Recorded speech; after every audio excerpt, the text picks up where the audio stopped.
Rest. Hi kids, this is Mr. Robert Mendoza, and in this video I will explain how to compare two fractions using cross multiplication.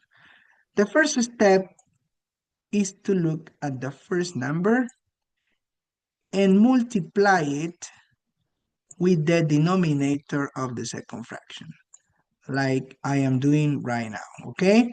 So you multiply 4 times 5, which is 20. You write in here, all right? 4 times 5 is 20.